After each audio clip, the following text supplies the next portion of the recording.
Hey everyone, welcome back to my channel. I have kind of an exciting project that I am working on that I've kind of hinted to in some of my videos, but I am going to be starting a food forest.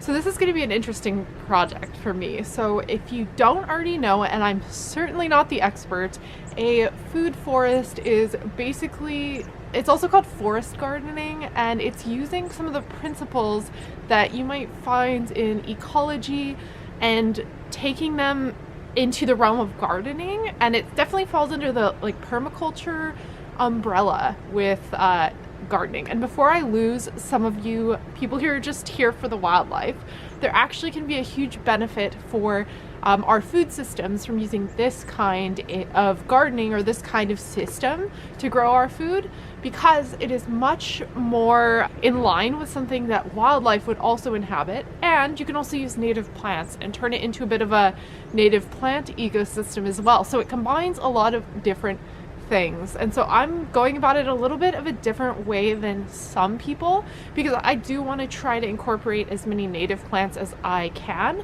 I'm definitely going to be experimenting with non-native plants, but I am having a bit of a lens of, you know, attracting wildlife and providing wildlife habitat along with also getting food for myself.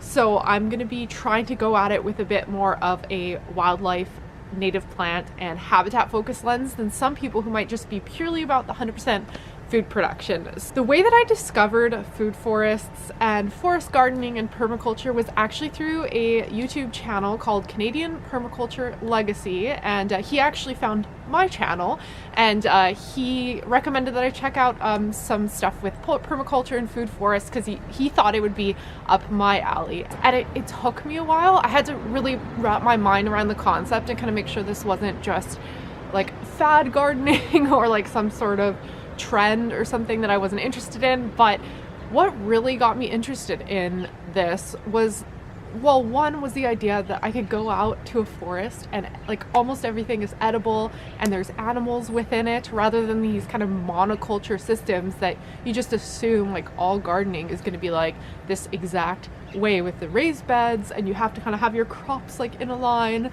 But instead, a forest gardening system is going to attract in beneficial insects, it's going to improve the soil, it's going to help provide wildlife habitat for some species. And so I was sold. I forgot to add too, I as a scientist am increasingly more worried about climate change and the impact that climate change has on food security, and having a food forest in my own backyard and being able to move towards a self-sufficient landscape and using the land I have to feed myself is a very, very big reason why I got into this. I got most of my information about all this from YouTube.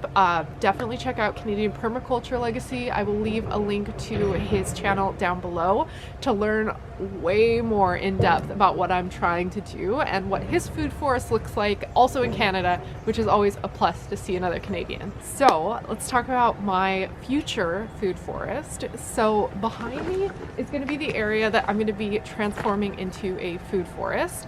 And I'm not ruling out my entire yard turning into a food forest. I think that's probably what's going to happen eventually, but I need to start with something a little bit more manageable, I think, right now.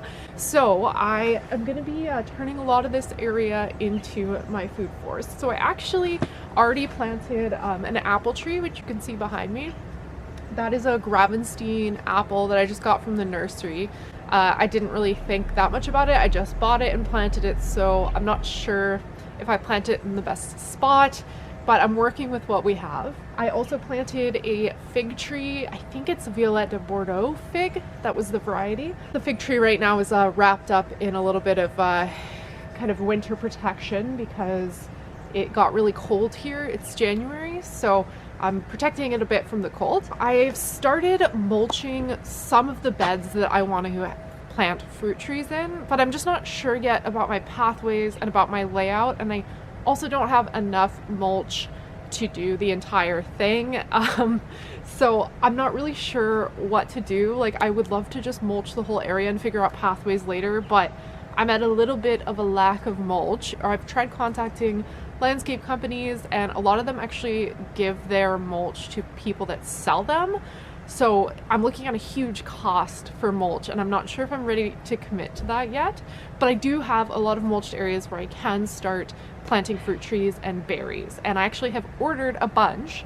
I'll show you some of the fruit trees and berries that I've ordered that are coming in February. So I'm ordering from Tree Eater Nursery, which is a local BC nursery that's on Denman Island. I chose to order from them because they're close and they ship out a bit earlier since our climate's much more mild than some of the mail order Canadian nurseries that are based out of the prairie provinces.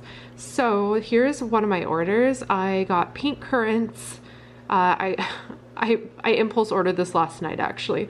I've got 2 dwarf cherries. I believe these are sour cherries, but I do have a sweet cherry tree as well in my other order. And then honeyberry, which these just captivated my eye because they just look so cool. Okay, this is my other order. So I got grapes. I got this really unique grape variety. I'm gonna try. I already have a grape arbor, so I'm gonna give it a try. I've never tried grapes. I have no idea, but my neighbors have them, so hopefully it'll be okay. I got comfrey. I actually changed this order to the one that doesn't spread. So I emailed them afterwards and got rid of this because I don't want it to spread until I'm sure I want it. And then this is a semi-dwarf Liberty apple. I got the Liberty cultivar because it said it was quite pest resistant and resistant to disease, and that's something I definitely want. And this is the sweet cherry that I got, the Cordia sweet cherry, and this guy is going to get pretty big. I think it's on a semi-dwarf rootstock, so I'm excited. I love cherries, so I'm really excited that one day this guy will give me a lot of fruit. This is another order that I did from my local native plant nursery. The ocean spray is actually not edible. I think that one is going to be kind of a privacy hedge a bit on one of the sides where my neighbor can look right into my yard. But I got 2 Saskatoon berries, and so this is exciting. I think Saskatoon is a big kind of opportunity for me to mesh the edible landscape with the native plant landscape a bit, since this is a native Canadian plant. And I love Saskatoon berries, so I'm really excited to get some good Saskatoons going in my yard. I'm experimenting a bit with design here. I'm using a QCAD to map out how I kind of see things going.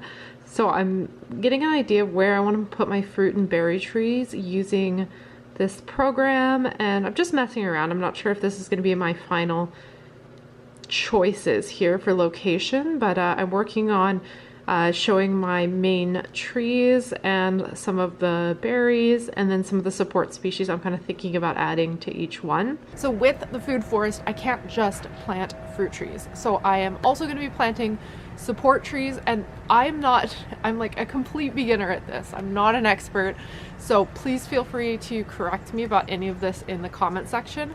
But the idea in permaculture, one of the ideas is of guilds, and so you have a group of plants in each guild working together to provide functions to each other. Planting a fruit tree, and that fruit tree is going to make up the tree portion of my guild. And this, within my fruit tree guild, I'm also going to have nitrogen fixing species. I'm going to try clover, I'm going to try alfalfa, and I'm going to try what I already actually have on my property is Ceanothus, which is a native to North America species. Another thing that I want to have in my guilds is pollinator attractors, and though these are going to be easy for me because I have so many native plants that I can plant as pollinator attractors. So I have a lot that I'm doing, but some of the main ones that I'm really working on right now are goldenrod, yarrow, pearly everlasting. I have a number of native pollinator attractors that I'm going to be incorporating in. So I'm really going to shine, I think, in that area.